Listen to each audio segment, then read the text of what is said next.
Recently, I recorded a video showing you a powerful opening trap that allows you to crush your opponents in just about 8 moves.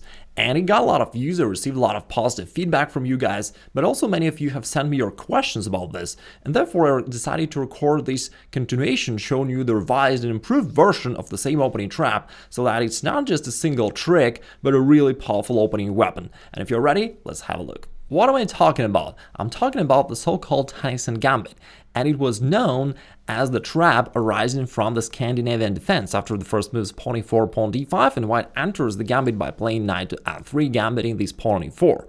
But in that case, you depend on your opponent playing the Scandinavian Defense. But there is a way to make this a lot more universal, where, let's take it back, you enter the very same position starting from the ready opening. You play knight to f3 first.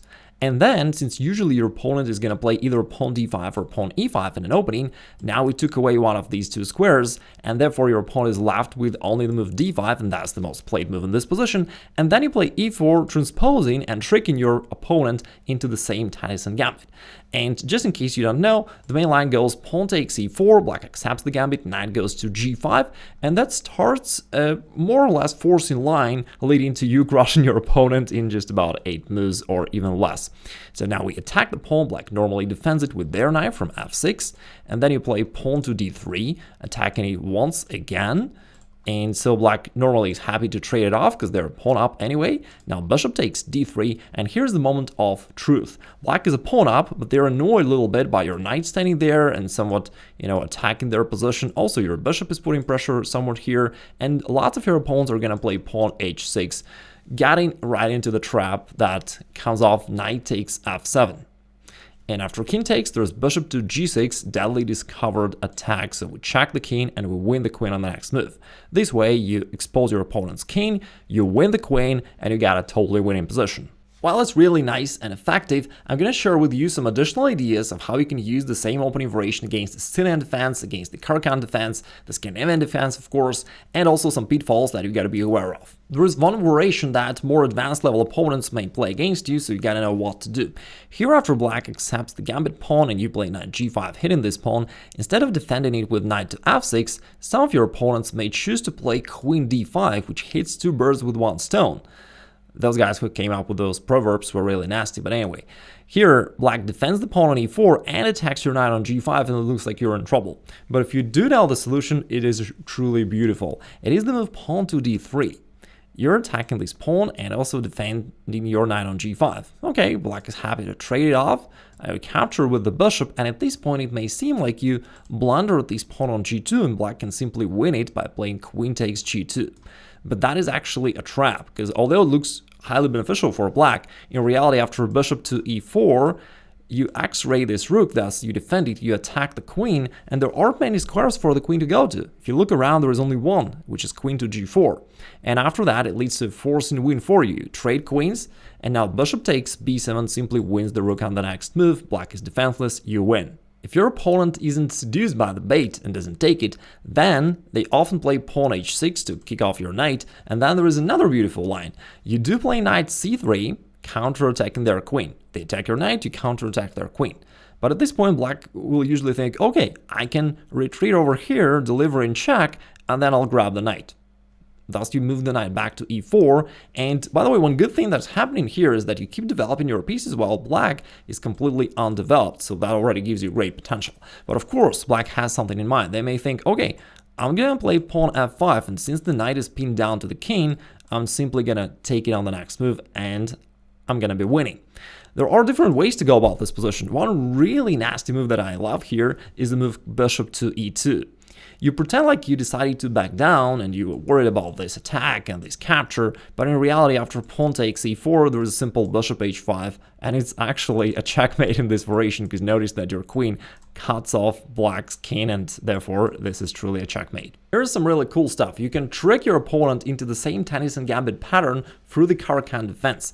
When you start off with the move pawn e4 and black responds with pawn to c6, you play knight f3 pretending like you're playing the 2 knights variation. They play pawn d5 attacking this pawn. You play d3 pretending like you just wanted to defend it, but after pawn takes, all of a sudden you do play knight to g5. Now your opponent wants to save their extra pawn, so they take it over here, and now bishop takes d3. And against the Caro-Kann defense, it works even better compared to the other openings, because now, just look at this, you're actually threatening to simply capture this pawn, your knight and bishop teamed up against it, so you are threatening to capture the pawn, and then possibly capture this bishop over there, and the two normal ways for black to defend this pawn are either just to push it forward, or to play knight f6 and defend it with their knight, but both of them are losing to the same tactics that we already know. Regardless of whether they play h6 or knight f6, which are the two most popular moves here, you unleash the same tactical thing. Knight takes f7, hitting the queen and the rook. Therefore, black is forced to capture, but then bishop to g6 opens up this discovered attack, and you win the queen and the game. Here's another cool bonus. You can use the same tactical pattern against one of the most common chess openings, the Sicilian Defense. When you play pawn e4 and your opponent responds with pawn to c5, entering the Sicilian Defense, now you can go for the move pawn to c3, the Alpine variation. And here, one of the major moves for black is pawn to d5, which will lead us where we want to go. Of course, your opponent may play something else. For example, one of the most common moves on amateur level is knight to c6, and I've got another video where I'm showing you some really powerful variation against it. I recommend that you check it out later, but for now, let's focus on another main move, pawn d5. And of course, everybody takes here, but instead we're going to go into the Tennison Gambit direction, playing knight f3. You can easily see that the pattern is basically the same. We're offering this pawn on e4 for free, black captures it, knight goes to g5. It is basically all the same stuff. Knight goes to f6 to defend the pawn. Now on e4, we play pawn d3. We know this really well. Pawn takes, bishop takes d3. And at this point, you know, your opponent may be annoyed by some pressure that you put over here, and very often they will play pawn h6. Of course, some of your opponents may not play that move and may play something else, and they'll be a pawn up, but anyway, you have some compensation. And again, I recommend that you check out my earlier video where I recommend you some good lines of how to handle those situations. But for now, let's check out the most common move, pawn h6. And you know what to do. Knight takes f7, destroys black, and puts them in big trouble after king takes g6. You've got a beautiful choice of whether you want to win with bishop g6 or bishop c4. For example, bishop to g6 once again opens up this discovered attack, and you win. As some of you correctly pointed out in comments, these tactics may not work against somebody rated above 2000. But let's face it, most players aren't there. Most of your opponents will never reach that level, unfortunately. And why is that so? Well, let me show you one example.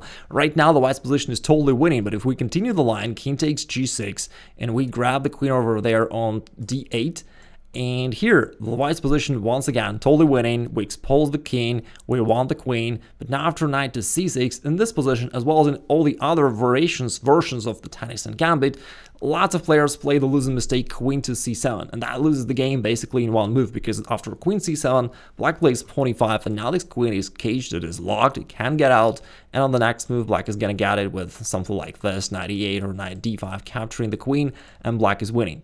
And those kind of annoying blunders is one of the reasons why most people never can reach the 2000 rating level. And actually, you know, through the years, I've coached many students, and once I've decided to sit down, analyze lots of games, and decide what are those common roadblocks that prevent people from reaching 2000 rating and sometimes even 1800 rating level, despite they play chess for years. And I've realized that there are just several common roadblocks, and people are much closer to this goal than they think. And so I've decided to record a course called 3 Steps to 2000 ELO, showing you the roadmap to that rating. And if that's one of your chess goals, then you may click the link below the video, get the course, and hopefully you'll be there much sooner than you think. Also, let me know what you think about this opening variation. All the games and resources that I've mentioned will be somewhere on the screen or in the description below the video. Talk to you soon. Take care.